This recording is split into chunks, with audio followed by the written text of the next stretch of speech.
ഞാൻ പറയുന്നത് 1945 ലോകത്തെ തന്നെ ഞെട്ടിച്ച ഒരു സംഭവത്തെക്കുറിച്ചാണ്. നമുക്ക് ചുറ്റിലുമുള്ള പൊടിപടലങ്ങൾ എത്ര ചെറുതാണ്. എന്നാൽ ഈ പൊടിപടലങ്ങളെക്കാൾ ഇനിയും വളരെ ചെറുതാണ് ആറ്റം. എന്നാൽ ഫ്രണ്ട്സ്, ഈ ചെറിയ ആറ്റത്തിനുള്ളിൽ എത്ര ശക്തി ഉണ്ടെന്ന് കേട്ടാൽ നിങ്ങൾ വിശ്വസിക്കില്ല. അവിശ്വസനീയമായ ശക്തി. ഞാൻ പറയുന്നത് 1945 ലോകത്തെ തന്നെ ഞെട്ടിച്ച ഒരു സംഭവത്തെക്കുറിച്ചാണ്. ഈ ചെറിയ ആറ്റം കൊണ്ട് ഉണ്ടാക്കിയ ബോംബുകൾ നിമിഷ നേരം കൊണ്ടാണ് നഗരങ്ങളെ തന്നെ ഇല്ലാതാക്കിയത്.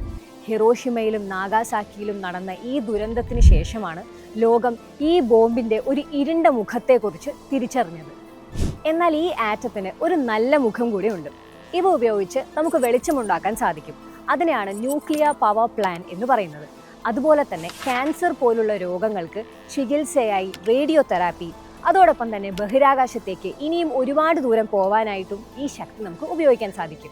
അപ്പോൾ ഈ ചെറിയ ആറ്റം നമുക്ക് വേണ്ടി ഒരുപാട് നല്ല കാര്യങ്ങൾ കൂടെ കാത്തുവെച്ചിട്ടുണ്ട്. അതെന്തൊക്കെയാണെന്ന് നമുക്ക് പഠിക്കണ്ടേ?